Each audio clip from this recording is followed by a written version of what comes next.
I welcome you to yet another intellectually stimulating forum. And before I introduce the guest speaker, I was talking about the fact that we started in earnest first week of March, and to date, we've been fully booked for presentations. Our presentation is open. We can reach out to you, you can reach out to us, and then you share your intellectual property without charging us, but at least making us much more informed. And that is what this center is about. It is multidisciplinary, I repeat. It is a multidisciplinary center that cuts across. We all talk about COVID-19 today, yesterday, and of course, maybe tomorrow. But guess what? It's a migration of diseases. It's a migration of virus. And you cannot study the current situation we are in without reaching out to other disciplines. So I will encourage us to be part of this. I will encourage us to continue to support us at the center, because it's about we. This center is not about Tijani, it's not about Adamu, it's not about Sogolo, neither is it about Ogunlela or Obera. It is about us. And on that note, let me introduce a dear friend who might give a different introduction of himself. He is I don't want to use was, okay? He is the first professor of computer science at Adeleke University. I repeat, I don't want to say it in the past tense. He is also the first director of the information system. Of course, he's no longer with Adeleke University, but he continued to mentor them, and he continued to be an important stakeholder. And that is why I'm using the present tense to describe what we both continue to do: mentoring across discipline, mentoring across institutional affiliation. Today, Professor Olumide Babatope Longe is a professor of computer science and a distinguished Fulbright Fellow, as well as a Nobel laureate of Heidelberg in Germany. He is the current chair, that is head of information systems at American University of Nigeria, Yola, Adamawa State. I would like to welcome Professor Longe, and I thank you for sharing your knowledge with us. Professor Longe is also, in the present tense, our commencement speaker, 2020 commencement speaker for National Open University of Nigeria. And I think the Vice Chancellor, Professor Abdallah Adamu, the Registrar, Mr. Felix Edoka, and then Ms. Olola, and indeed the Deputy Vice Chancellor, Professor Uduma, of course, are familiar with the name. So I present to you a distinguished professor of computer science who will be speaking to us about motion without movement, digital gatekeeping, and the paradox of migration in a globalized world. Professor Longe, you have the space, not the floor. Thank you very much, Professor Tijani, Director, the Center of Excellence in Migration and Global Studies, National Open University of Nigeria. It is my pleasure and very great delight to be online with you today, and in a way, make up for what we are not able to do for the convocation.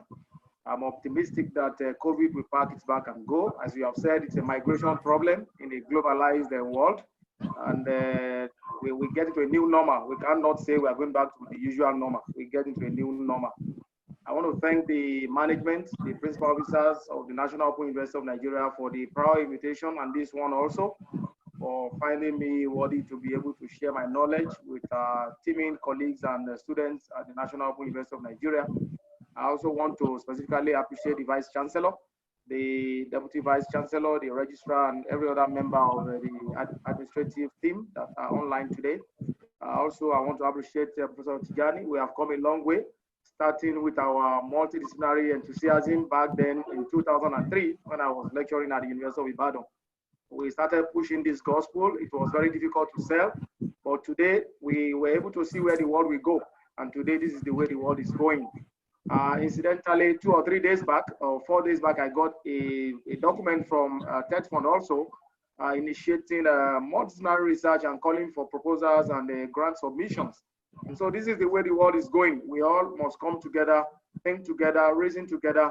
Of course, sometimes even fight together to be able to advance knowledge and find solutions to the myriads of problems that the world faces today. Let me also, by way of recognition, recognize Professor Ademola Ojo, all the way from the United Kingdom. I requested that he join us this morning on this platform. I can see him already. Danjuma Joro from Glasgow, Kayode Oshinobi from France, and Ajayi from the Multimedia University in Malaysia. A number of people on our team are also here. I want to welcome all of you and hope that this presentation, which is a very short one, will provide the needed impetus to begin to explore some other dimensions of multidisciplinary research that we all can consider and work together on.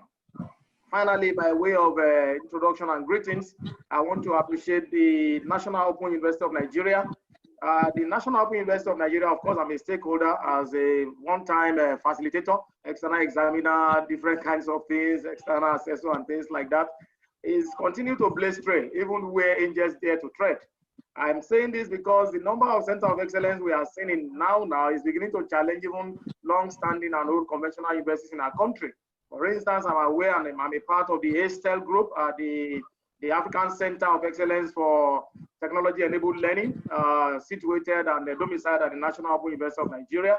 Now again, we are talking about the Center of Excellence for Global Immigration and Global Studies, also pioneering and initiating discussions and interactions in a dimension that we have never seen before, even in the history of the educational landscape in this country. And so the university is taking a lot of strides in terms of traction for multidisciplinary research and leading center of excellence that is going to be able to compete favorably with any other center of excellence anywhere in the world. Let me also mention that these initiatives will help us as we face the challenges of STEM, the science, technology, engineering, and mathematics issues that are besieging the global landscape or research scape, and as well promote multidisciplinary research in ways that we never even think of. And now back to my presentation for today. This presentation is titled Motion Without Movement, Digital Gatekeeping and Globalized World. In a presentation like this, you want to the very various keywords that we have here. About in the process of identifying that, I will just go straight to the outline of the presentation. We will look at globalization and migration. We want to look at ICTs and migration. Of course, all of us here know what ICT means in its full statement. Motion without movement itself, what does it really mean? What is the context in which we are using it in this presentation? Gatekeeping and gatekeeping concepts. These are concepts that may be new to some of us, but we, of course, can identify with them in terms of our daily life, where we have gates, gate man, gatekeepers, and things like that. And then the power of the gated. The gated is another concept that may be a little strange to us, but we'll get there. And then we'll look at multidisciplinary research opportunities offered by our discourse, and then we'll conclude and show our appreciation. One, what is globalization? We observe that transnational flow of goods and services, even what we call in computing, outsourcing, and all these things has helped globalization. Globalization simply means turning the world to a global village. With the advancement of technology, especially the ICTs, it has become even more easier to turn the world to a global village. You can be in Nigeria and communicate with anybody anywhere in the world. Initially, it was transportation that started the role of globalization. And that was even before a lot of us were born. Water transportation, transportation by road, by sea, by air, by train, moving people around. So globalization is more of moving people around, accumulate cost, and clustering people together in such a way that they can share common interests, share ideologies, divergent ideologies, but bringing all of them together at least for a particular purpose, which is development. So this flow has also been made very possible by gradual lowering of barriers to trade and investment across national boundaries. We talk about the ECOWAS, the Economic Community of West Africa. We talk about the NAFTA. We talk about the European Union. These are all initiatives that have helped globalization.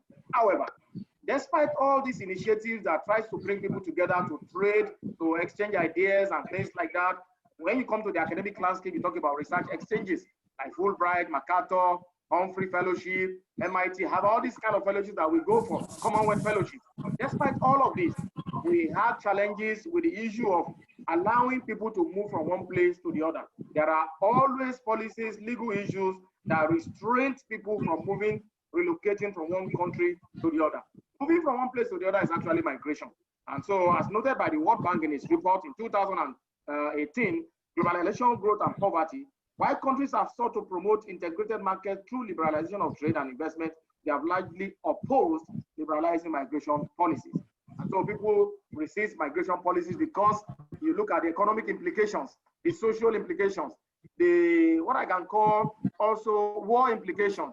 In some countries, you don't want some people to come to your country because you feel if they come in, they will turn to terrorists and start giving you a headache and things like that.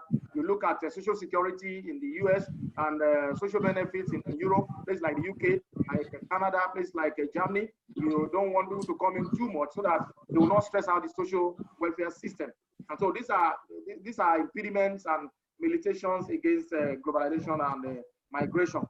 Despite this reluctance of government to liberalize immigration, we see, as a matter of fact, that people continue to move.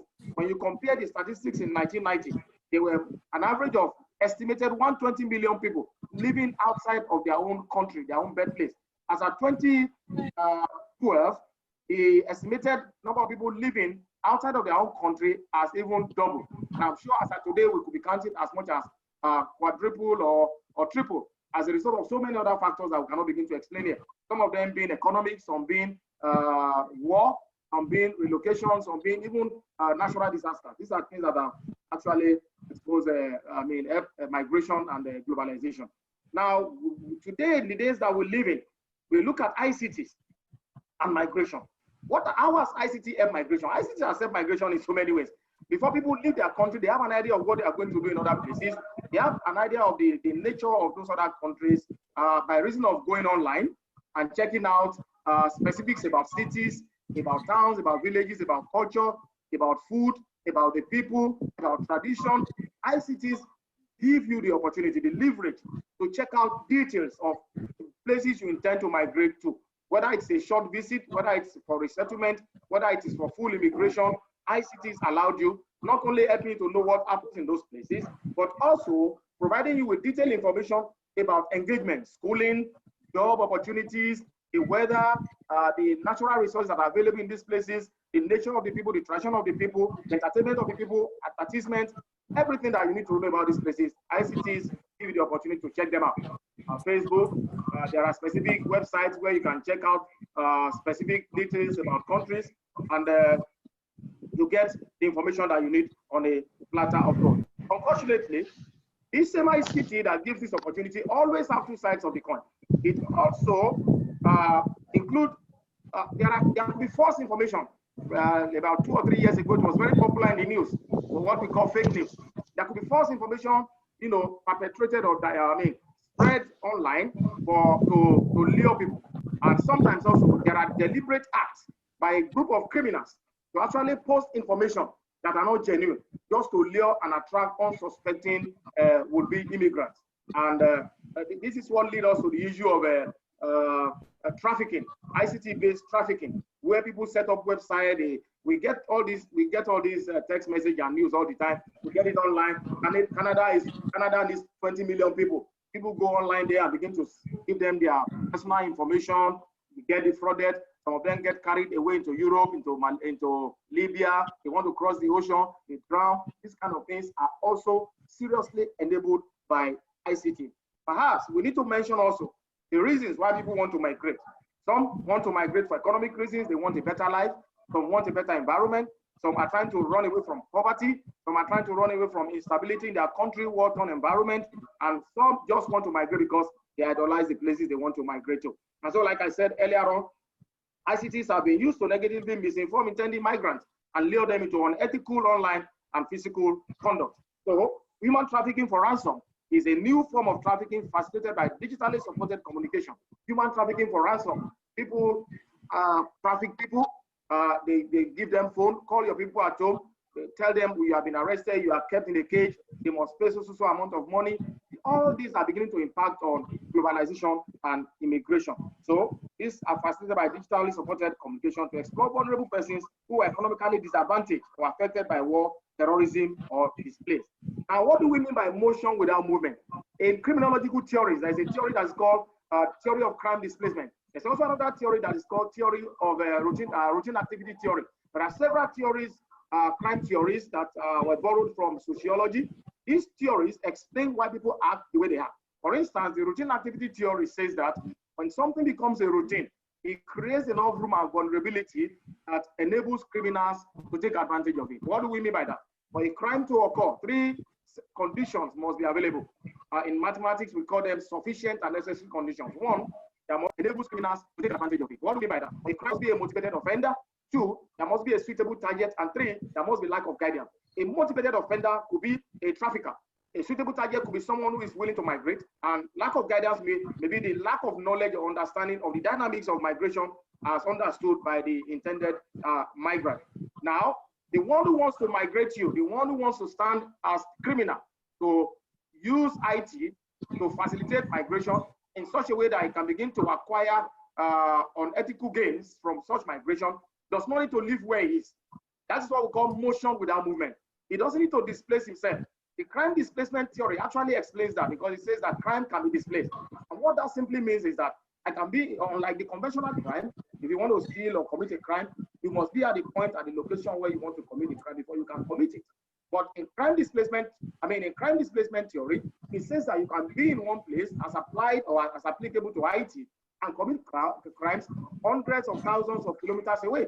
I can be in Lagos and commit a crime in the US using IT, using mobile-enabled technology, and use what is called proxy servers.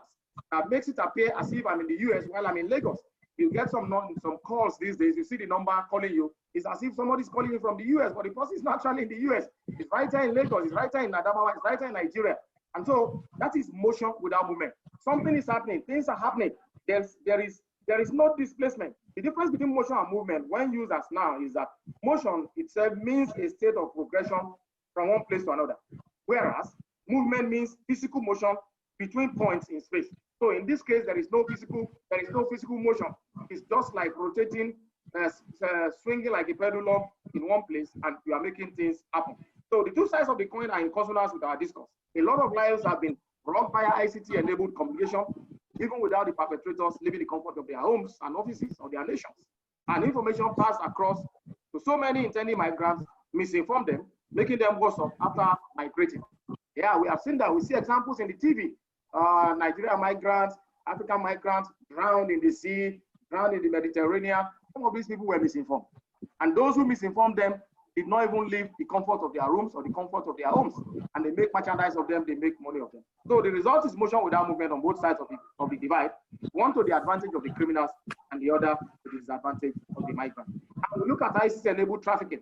Since the early 2000s, when connectivity of mobile phones was realized, a global level, a new form of human trafficking emerged in Africa, and sub-Saharan Africa in particular. I've explained that. Whereas human trafficking usually involves the secret extortion of people, this form of trafficking relied on others knowing what is going on. They provide information as to what is going on, but these informations, they are very false. Vulnerable people who have been displaced from their homes, economically disadvantaged, suffering from the outcomes of war and terrorism. Many of them, Nigerians, have been transported under false guises, only to become slaves and prostitutes and engage in all sorts of vices in places like Europe, Libya, America, Middle East, and other parts of the world. Some of them are even locked up in human trafficking warehouses and tortured for ransom. We're still talking about ICT-enabled trafficking because this is very key. And I observe also that not so much research has been done in this area. And so I'm trying to spice up your interest to look at how you can engage with us in research in this area. All the traffickers needed is a torture for ransom solution. It's a mobile phone number of a family member or friend of the victim, and then they start calling and get money from that. This new form of human trafficking for ransom depends heavily on digitally supported communication, especially mobile phones and mobile payments.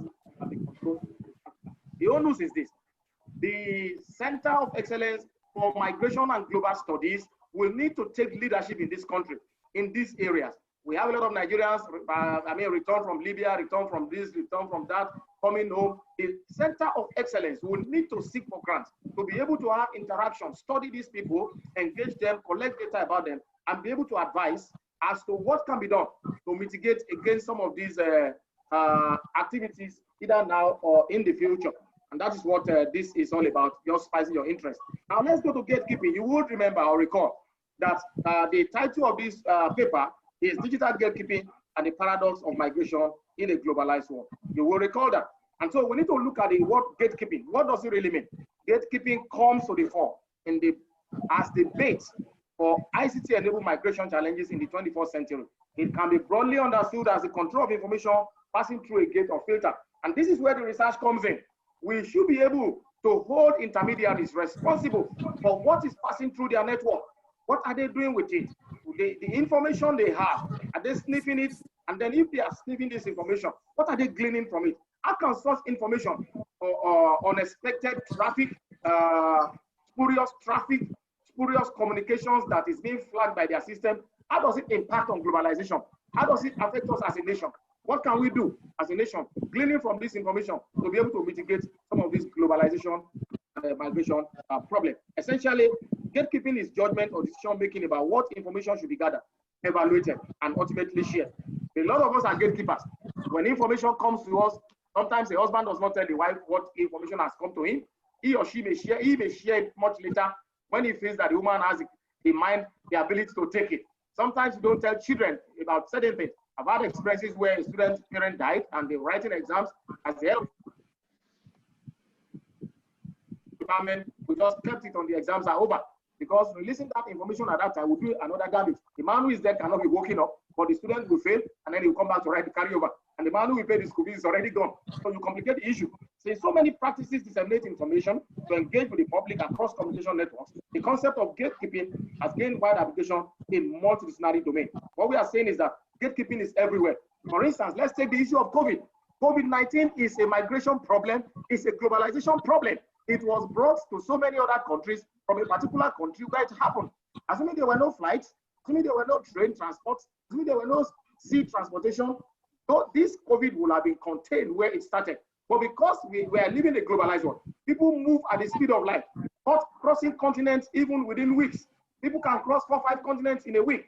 And so COVID itself is a globalization and a migration problem. This is social reality. The underlying theory of gatekeeping is the fundamental assumption that information affects what happens in the society and next phase society reality. And this is where we have found ourselves today. Going forward, looking at the concept of gatekeeping, this is a bit more academic now. Gatekeeping focused on digital networks, looking at them as environments where information are passed across at the speed of light, and there are not so much control. Unlike in those days, what you read in a newspaper, it has gone through an editorial process. The editor-in-chief can be held liable for information provided by his paper. But who are you going to hold liable for information provided on the internet? And so what are we trying to say? Everybody must now begin to look at these issues, both as a gatekeeper and as the gated. Consequently, the definition of the gated is what I want to look at next. The gated are people within the gate. For instance, people that are exposed to human trafficking, they are the gated. What they get, the information that comes to them, is what influences the decision that they take to migrate in the first place. So the gated are people subjected to gatekeeping. The gated can be subjected to gatekeeping by his or her own free will, for example, as a strategy to handle information overload, or have it forced upon him or her as in human trafficking. The gated, you can be given a phone and say, call this person, call that person. The one who's best on us as researchers to begin to advise, to begin to make recommendations, to begin to research as to how to train people to handle information when they find themselves in a gated environment. The gate refers to entrance or to exit from a social or digital network or its section. Once you realize that the existence of deterministic gates is not realistic in society or digital network, what this means is that even criminals, they go through what is called concept drift. It's not deterministic. They will make adjustments. They will adapt to the situation in which they find themselves to be able to make gain of globalization and migration.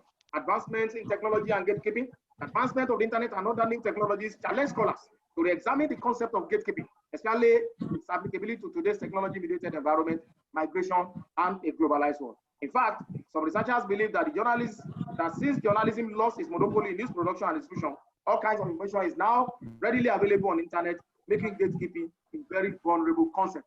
And in this case, we need to, again, fall back on multidisciplinary research. We need to visit network security issues. We need to look at scalability we need to look at semantic filtering. We need to look at social dynamics on the internet. We need to look at media studies and things like that. Of course, just like in the COVID era, in the COVID case, we need to fall back again on multidisciplinary issues. Now there are so many calls for grants to deal with COVID. Some grants are to look at the microbiology component of it. Some are to look at education. Some are to look at containment. Some are to look at distancing. Some are to look at the technology that can be developed for even hand sanitizers and things like that.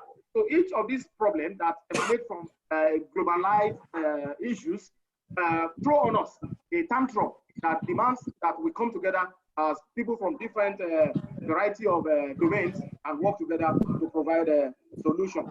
Other scholars disagree that gatekeeping is a 20th century relic. Shoemaker and Vos 2009 saw gatekeeping as relevant as ever. The updated concept include three gatekeeping components: the source of information, which is experts and witnesses, the mass media, and most recently, the audience that creates digital pass along readership. What we are saying here is that even those who are gated create their own information, create their own content too. And when you get information in the wrong way and you want to pass it across, you give the criminals a larger pool of victims to victimize. And that is what we're talking about here. So moving from gatekeeping, we go to gate washing. Shoemaker at 2009 revised the model of gatekeeping and demonstrate the complexity of the contemporary gatekeeping process. This is what I'm talking about. Now it's a bit complex now. Just like proxy servers, you can connect, you can use Zombie to connect to several networks such that the origin and the source of the information is completely lost, especially if it's a fictitious information sent out to damage. Somebody in Ukraine can send an email to the Vice Chancellor of American University of Nigeria and provide information that can even break down our IT systems here. And so it's a very complex hole that we have found ourselves in these days and times that we live in. And so the complexity of the contemporary gatekeeping process in which the information flow is not one way, it's not top down, but instead information flows back and forth among the channels. In fact, because of this particular situation, we begin to talk about information overload, how to handle them. Moving forward, this is 11:29. Moving forward, online readers, gatewatch news sources, compile and share reporters. Let me just move to the next slide. Look at gatekeeping theory, network gatekeeping theory. A number of theories exist to look at network gatekeeping. One of them, which is the network gatekeeping theory, has two propositions. One of them is network gatekeeper identification, and one of them is gatekeeper salience. For identification, we are saying that identify where the source of the information is coming from, educate those who are getting that information from that source, and double check if the information is actually from that source. That has to do with non-repudiation. The fact that you get a text message from my number does not mean that that text message originates from me. That's called non-repudiation. We should be able to double check. And then we have the gatekeeping salience, which is built upon network identification and explains the relationship among gatekeepers, between gatekeepers and the gated. We want to go into all these PowerPoint slides are available for those who want to have them. The power of the gated in a globalized world. Overall, I'm beginning to round up now. Since the internet transformed the way individuals express the world and increases personal autonomy, the most important condition of the network gate theory seems to be acknowledgement of the power that the gated have in gatekeeping processes and they have to switch those with gatekeepers. What we are saying here is that those who are even gated, they can be a part of the gatekeeping processes, and all of us are autonomous in the way we move around in a global environment. From a strategic communication perspective, gatekeepers serve as intermediaries in an extraordinary position to arbitrate which information flows within media and the network. This is where all our Center of Excellence comes in. Remember the work we are doing for SE12, trying to develop teaching material at PhD level, at master's level, kudos to National Open University. But we are, the team at SE12 are working so hard to make sure that information provided in these materials are relevant, they are timely, they are top-notch information, and there are no plagiarism cases. And this is the direct responsibility of those who are gatekeepers in the educational environment. What are the research questions that this discourse has raised today? One, how is the mediating role of network gatekeepers intertwined with migration and, of course, human trafficking? Two, how does the digitization of communication influence this situation? These are the questions we want to raise to spur multidisciplinary thinking among our colleagues who are here listening to us this afternoon. Answering these questions, there are several multidisciplinary research agenda that can be explored by the Center for Migration and Global Studies of the National Open University of Nigeria in collaboration with other world-class institutions carrying out research in similar and tangential domain. Answering these questions will also help us to understand the modus operandi of the network gatekeepers and in an uneven digitally connected world. Such research will provide insights into new forms of migration, human trafficking, and other forms of online victimization on the global cyberspace so that more effective policies can be put in place to mitigate these scenarios. What are the research opportunities that this particular discourse exposed? One, the Center for Excellence on Migration and Global Studies at the National Open University of Nigeria, in collaboration with our partners, and look at research that addresses the evaluation of the dialogical progress, the dialogical process, and in particular, the factors that transform gated to gatekeepers. We can also look at examination of network gatekeepers in a new light in the context of today's uneven digitally connected world, which is exacerbated by digital architecture in place. And then we can also look at automated algorithmic selection, where customized software and service construct can help us to determine social realities, to analyze ways the gated control information within the network. We can also provide understanding of what gatekeeping mechanisms gatekeepers use more than others to protect their self-perceived status and influence the gated. These research agendas can be addressed from several disciplines within the university, which include history and international relations, law, political science, sociology, psychology, biological sciences, chemical sciences, public health, medical science, agriculture, mining, engineering, environmental sciences, mathematics and statistics, demography, languages, computing, and all some other programs that is run at the National Open University of Nigeria. In conclusion, I want to say that access to internet and participation in discourse through the medium of the internet has become integrated into our daily lives. And for migration, it is not an exception. Gatekeeping is the process of selecting and then filtering items of media that can be consumed, and is applicable in so many domains of research as well as human endeavor. As researchers, we must develop means by which the digital environment provides the gated with increased autonomy and alternatives or opportunities, educating them to choose between two or more points of proposition such that the gated are not restricted by the rules imposed by the gatekeeper, neither are they misled. Furthermore, the policy implication of our discourse this morning is that gatekeepers, are a part of which all of us are, be regarded as central actors in the migration decisions of individuals, and that those decisions are sometimes not made freely. The control of information by gatekeepers is used to force the gated to take certain decisions, and this can affect the eventual status of such gated people. In this way, one approach to changing this dynamic is to increase protection by the government, supported by key industries by increasing the ability to produce and distribute correct information freely. In this way, the business model of human migration bordering on trafficking is challenged, as it is based on gated information and the creation of black holes in which people become entirely dependent on the information provided by the gatekeepers who are intertwined within the trafficking network. These are the references, some of the works consulted while writing this particular presentation. Once again, I want to thank the Center of Excellence for Migration and Global Studies, as well as the National Open University of Nigeria, for the opportunity to come online today and speak with you all. Thank you, and God bless you. Thank you very much, Professor Longe. We deeply appreciate you, and for yielding to us at least about five minutes. I noted that we should kindly alert me if we have question or comment. I've only seen one person, indicating that.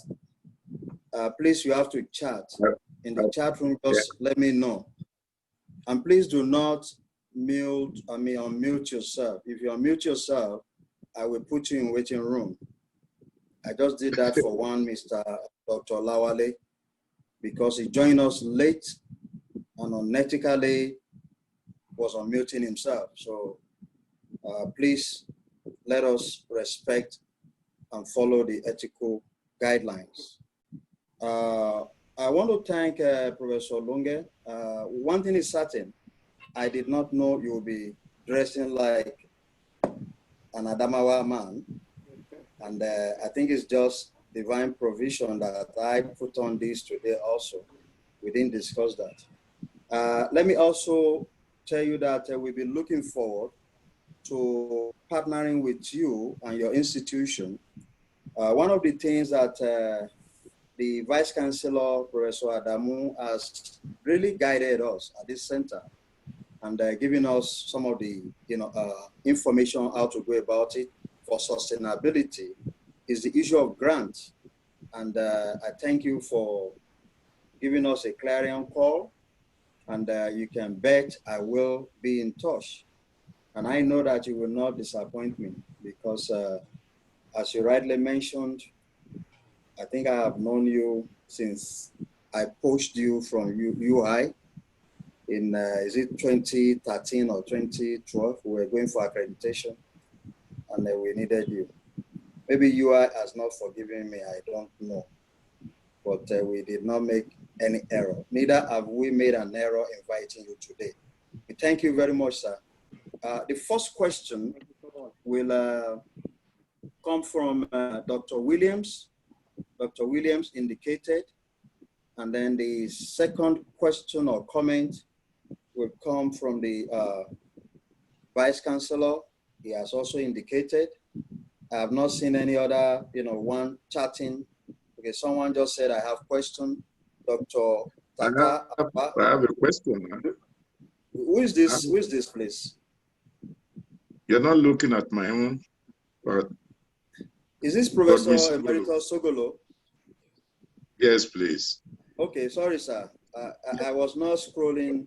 I can't put you in the waiting room because you are always number one to even join and be guiding us. So we will take it in this order. Dr. Williams, Professor Emeritus Sogolo, the Vice Chancellor, and any other person, please just chat, put it in the private chat or public, I'll see it. Do not attempt to be Professor Emeritus Sogolo because I'll put you in the waiting room. Don't unmute yourself. So I will unmute those three and then they can speak. Dr. Williams, you have 30 seconds. Don't represent the paper, be short and straight. Thank you, sir. Dr. Williams. Thank you, Prof. Okay, I guess I have to unmute you. Can you unmute yourself? Yeah, I've done that, sir. Please go ahead, sir. Okay, thank you very much. Thank you for this wonderful presentation. I want to draw your attention back to the routine activity theory. And then also, because I know this is one theory that that is mostly used in criminology, and we know you have used it to address motion without movement. And I'm very concerned, particularly with the kind of things going on the internet nowadays. So what do you think the role of ICT will actually be, in a globalized world now that is becoming very complex, particularly now that quite a lot of the young generations are using it to commit quite a lot of crime? How do you now gatekeep this kind of wider cyberspace, that has become difficult even for parents to even manage their children? So because it's a challenge, particularly in the developing world. Thank you very much. Thank you very much, Dr. Williams. Professor Emeritus Sogolo, sir, you have the space. Professor Sogolo, I will mute you, sir. Okay, thank you very much, Chairman. I want to first of all congratulate the presenter for a very lucid and clear presentation. I'm not surprised that he has had some connections with the University of Ibadan. By the way, there used to be a Professor Lunge, who in my days was the first professor of computer science too. I don't know whether there's any relationship between that professor and our own presenter. certainly cannot be this presenter because that professor was much older in our time. So the first question I want to ask, you talk about some implications or factors that impede migration. And you mentioned economic factors, social factors, and so forth. But I didn't hear the head factor, like the consideration that was used by America recently, 2 days ago or so, by the European Union in barring visitors from Europe. Those are head considerations. And now, unfortunately, I hope this wasn't fake news, because I saw Nigeria listed alongside with the other countries like the US. Now, are they using some other considerations other than COVID-19? Because if it is COVID-19 they are using, Nigeria certainly is not in the same category with the US. So my question is this, that in using this, in considering some of these factors, do they overlap? And when they are used in terms of migration, do other considerations which are extraneous to these factors come in? That's my suspicion, that they do come in. Now, the other question I want to ask is this. You talk about now engaging some of those deportees who are experts in ICT. It is true that in some countries, particularly in the US, when they identify a criminal who is very good in ICT, they get him into government and then they make use of him. Now, are you suggesting that we do such a thing now, that we get some of these deportees who are really experts, then engage them? And if you are doing so, are you considering the dangers of getting such persons into our own system? Now, those are my two questions. But I really I appreciate your presentation. Thank you very much. Thank you, sir. Let me quickly say that this young Professor Lunge is one of the babies of the first female professor of computer science in Nigeria, and the wife of distinguished professor, I believe, in literature and language. That is Professor Mrs. Osofisa. And it was from Professor Mrs. Osofisa that some years back I poached him, and I've never regretted. So that is the connection with, apart from being Professor Osofisa, yes. The first female professor of computer science. Osofisa, yes. Thank you, sir. There's a question from one Dr. Onuka, and he says, how can we hold gatekeepers responsible for jargons we receive? How can we hold, the gatekeepers responsible for jargons we receive? The next question or comment, I believe, is it Tata Award, or did I say the VC? Well, I think VC is unmuted. The VC can go ahead, sir. While I try to locate. All right. Thank you very much. Thank you very much, Professor Longe. We had looked forward to seeing you at our convocation as the convocation lecturer, but unfortunately it was not possible because of the COVID-19. But it's very good to see you and at least hear some of your words online. And we just don't know what will happen when the lockdown is lifted, whether we are going to even have a convocation at all. But thank you very much for the paper, which we have already published, and also for this presentation. Mine is more administrative than interrogative. First of all, you mentioned the issue of interrogating people who have returned. They don't have to be the criminals who have been ejected or who have been deported. They could be ordinary people who have lived in the US or UK or Europe for years as individuals, as professionals. And now they have decided to come back and relocate to the country. So what we would like to know is, how can we engage them so that they can give us a picture, a portrait of life as migrants for 20 years in Canada or in US or Germany or wherever. And that way it helps our understanding of the issue, because most of the people on this forum know I'm more keen on migration and integration. It's not enough for you to just simply migrate. You really need to integrate, because that's the only way the human community can evolve. That's one. Number two, this is for the director of the center, Hakeem. I think what we need to do is to probably engage in some of the returnees, people who have returned, and they can now share their experiences of all these things, because most of all these talks we are doing are theoretical. Very few of us, we have been to Europe, to other places, but as either visitors or short-term stay residents for about a week, a month or so. We would really need to get somebody who was in the US for 30 years and then tell us exactly what it is like to feel like an African in the United States. And then that way we'll be able to know whether there are internal factors that prevent him from integrating. And secondly, Prof. Hakeem, you might be interested to know that in Kano State, there is a radio station called Freedom Radio. And Freedom Radio had a program called Allah Daya Gari Bambam. That is one God, but different countries. And what they do is hold 1 hour discussions with immigrants, people who go to another place and stayed there for years. I mean, there was a fascinating one they had with somebody who was in Burkina Faso for 20 years.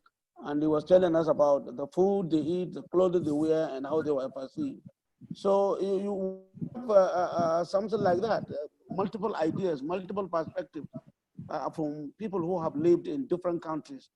And also, we are also thinking in terms of outwards, not those that are inside. For instance, Professor Graham Pernis was a professor of Hausa literature in the University of London, SOAS. He was invited on the program to talk about his own experiences as a white man living in Nigeria. So we could have foreigners, Italians, Chinese, Germans, whatever it is, who are living in Nigeria, who have relocated to Nigeria for one reason or the other, either through marriage or through work, and also have them tell us exactly what it is like to feel now that you are Nigerian, you're no longer Chinese, but a Nigerian. How do you feel? So these are some of it. And finally, back to ICT. I have a daughter who lives right now in a city called Ras Al Khaimah, and that is in the United Arab Emirates. United Arab Emirates is made up of 7 states, and one of the states is called Ras Al Khaimah. And we couldn't come because they couldn't come, we couldn't go because of the COVID. And when I told my granddaughter, that is her daughter, that you can come to Kano, there is no COVID. And the child said, no, I have to look for it in Google. This is a 6-year-old child. She says she has to look for the status of Kano in Google about coronavirus. And therefore, unless she sees that there is no coronavirus in Kano, she will not come. But now with the ICT, first of all, there is greater information about what is viable and what is not viable. Number two, we decided during the Eid, that is at the end of the Ramadan for Muslims, there is something called Eid festival, where we all get together and greet each other. I don't know, those of you who are aware of Northern Nigeria will know it is called Salah. So we could not get together because I live in Abuja, my son is in Kano, my daughter is in Ras Al Khaimah, and we need to see each other. So we use Zoom and we spend some time talking. So technology has removed the barriers that we used to have as far as seeing each other is concerned. So that at least is one thing that I would have loved to see featured in your paper.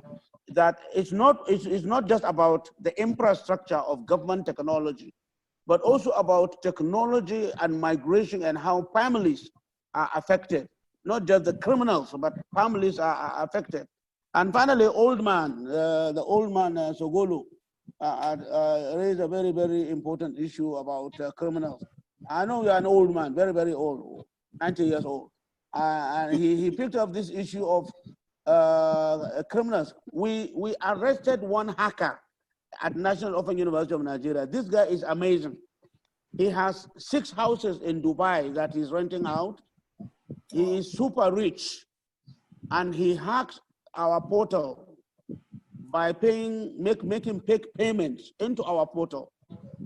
And so, as Professor Sogolo said, do we employ that person as a security expert, or do we throw him in jail? So we have Nigerians who are very, very excellent when it comes to ICT skills, hacking, and so on and so forth. So what do we do with them? Do we reintegrate them into the society and hope that the 200,000 naira you give them a month will compensate for the $200 million they can make in a year, and appeal to their conscience, or what? Thank you very much. Thank you very much, Mr. Vice Chancellor. Let me quickly say this, that your second comment, second or third, has actually reinforced the idea of migration observatory. And I've discussed this before. That is exactly one of the aims of the migration observatory that the center will develop very soon. It will take just one more, and then we allow Professor Longe to respond. If Kudaisi or Tata Awal, either one of you, if you're available, you can just 20 seconds. I've unmute both of you. Okay. And who is this? Who is okay? Awal Tata. Okay, please, 20 seconds. Yes, exactly. Thank you very much. First of all, I would like to appreciate Professor Longe. Of course, I'm never disappointed by his presentations. His presentation has always been very, very intellectual and also be very informative. And I also want to appreciate the Vice Chancellor for all these comments. They actually reshaped even my question. Now, my question goes thus. We know that the internet, the success of the internet strongly relies on the freedom of association, freedom of expression, and the freedom of flow of information. And this has largely contributed to the success of the internet. Now, when we start introducing gatekeeping, my question to Prof is, are we now trying to introduce censorship now, which we in the internet world do not want to hear at all? So like, how do you relate censorship with gatekeeping? Thank you very much. And I think, is Joseph Kudaisi available? Yes, sir. Can you please go ahead? Sir, I really enjoyed the presentation. So Can you speak to the mic, please? We can barely hear you, ma'am. Can you hear me now? Yes, ma'am. Go ahead. Yes. Yes, sir. I said I really enjoyed the presentation, though I didn't join earlier. But the little I was able to listen to, talking about the ICT and migration. So part of my question have been asked by Professor, I couldn't remember the name. So you don't have a question again? We are almost out of time. I really want to understand the gatekeeper, the role of gatekeepers when it comes to ICT fraud, because we have a lot of youth unemployed now. That is what they are into. And how can we curb this? Because it's really a threat to the economic growth of these developing countries. Thank you. Thank you very much, Dr. Kudaisi. I thought he's a man. He said that is why they say don't ask, don't tell. Listening to you, I know you are a woman. Nobody is laughing at that. They have no clue what don't ask, don't tell is. It's a military idea. They don't ask anyone his or her sex in the US military. And I still remember that. Professor Lunge, you have the floor. Thank you very much, Prof. and the Vice Chancellor and the very senior emeritus professor and all the colleagues that have raised questions. Let me start by saying that a presentation of this nature is supposed to spice up discussions and comments like this, as well as questions. And it's heartwarming that these questions are coming up. Unfortunately, we cannot do justice to all of them because we take a lot of time.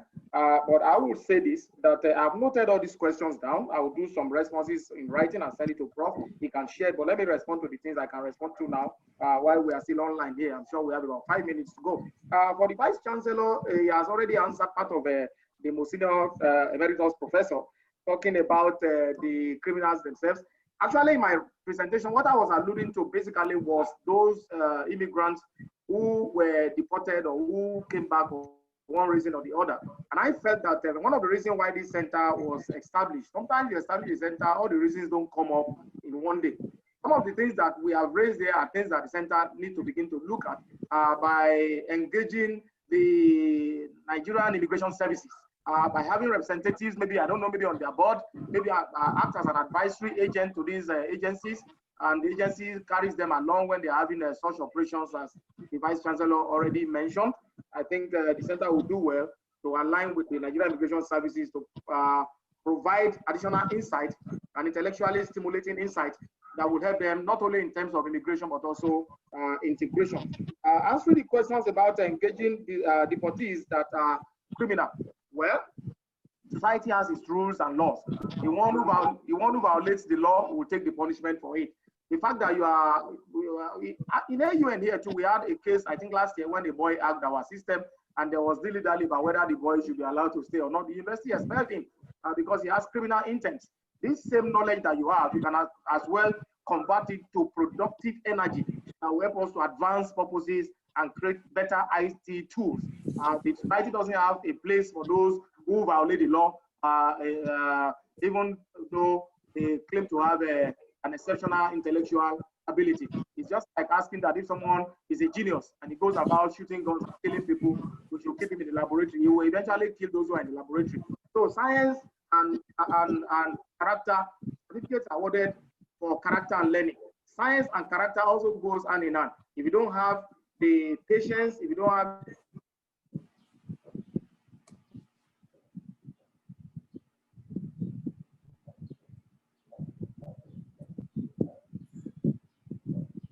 the understanding, you don't have the maturity, a lot of cause, what I can call conspiracy theory, as alluded in some form to the fact that somebody misbehaved in the lab. That is why COVID is with us today. The issue of, let me look at the other one, factors impending migration during COVID, where Prof mentioned that some policies came up. Sometimes we are not able to actually factor into it all that is discussed before a policy is brought up. And so we are not privy to some of this information, but we can guess that perhaps there are other undertones based on what we are seeing on the outside that allows nations to make policies that they make. At a point in time, even without the problem of COVID, Nigeria was enjoying the visa lottery, the American green card visa lottery. At a point, we were removed for reasons that were made public, but for which some people did not still believe. So these things happen, and then we come to terms with them. The bottom line is, let's build a nation where we can be proud of our nation, where we can provide facilities, resources, a nation that can empower its youth. I'm answering the last person that asked question, the woman, where we can empower the youth. In every generation, in our own generation, we have what they call Okoto. There are distractions. This Okoto distractor will use this barrel cover and bottle top, put it in each other and play it. These were distractions that make some people not to even go to school. Internet has come, it's not going to go away. We must learn how to live with it.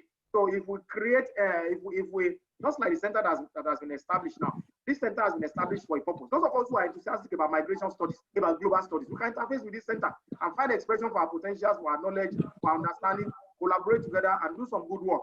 In the same vein, the nation itself must, as a matter of urgency, it's been said over and over again, create an enabling environment that harnesses the potentials and the energies of the youth so that they can avoid vices. We must go back to the days of values, character, value, diligence, excellence. We must go back to those days. Those are the systems that produce people, some of us here today. These are the systems that produce us. Where when you see somebody who is even an undergraduate in university, it looks like God to you. So these are the systems that produce us. We must go back into recognizing excellence, recognizing value, recognizing character, promoting ethical engagement and consideration, whether online or offline. And then by so doing, be able to make our nation what we want it to be. So once again, I want to thank you, Prof. I'll do some of these things and then email them to you so that. Okay, thank you very much. Thank you very much. Thank you very much, Professor Lunge. I thank each and every one of you for participating, finding time to be with us and sharing your knowledge. And I thank you most profusely for validating the issue of partnership that we have actually stressed as an important part of, sustainability. Just yesterday, I believe, I was chatting with the Vice Chancellor, and we talked about this. But again, I thank you for thinking in that direction. Professor Ogolo is raising up his hand. I will yield, and then we can round up. Let me unmute you, sir. Yeah. Okay, you're on mute. Okay. Thank you. Yeah, thank you very much, Prof. I just want to say this, and it is about NOUN itself. The director of the Se12 Studies Center was explaining to me the exams that were going on. And because I didn't know that we had advanced to that level in ICT, that we were doing supervision in students' homes, and that this was, it was a system that such that you could even, there was cheating in the students' room. You will find out. That's amazing. This is a fantastic thing. I want to congratulate NOUN, the Vice Chancellor. I really want to congratulate you, especially even though it's young. It's no longer young. But it's a good thing. We must celebrate this. Congratulations, NOUN, and congratulations, Vice Chancellor. And finally, I want to say, because we are the best. Thank you very much. I really want to say that Professor Lunge did not ask that question whether he has a relationship with the Professor Lunge. Well, all the Lunges are from Ekiti. All the Lunges are from Ekiti. We are three. There is a Professor Olu Lunge, there's Professor Olumi Lunge, there's HOD Lunge, and there's me, Obi Lunge. All of us are from Ekiti, but none of us is related by blood. But I thank God that these Lunges went ahead of me in computing. I've enjoyed a lot of privileges by their good work. So I want to thank you again for taking me down the lane that I should keep the Lunges flame burning. Thank you, sir. Thank you very much. And I thank each and every one of you. We look forward to seeing you again on Monday. Our July schedule is filled up. So if you are interested, you get in touch with us. It will be August. It will be August. We cannot accommodate anyone for July. It will be August. And I thank you. For those who have presented, if you want us to peer review your papers, please also get in touch with us. Thank you and stay blessed. Bye-bye. Bye-bye.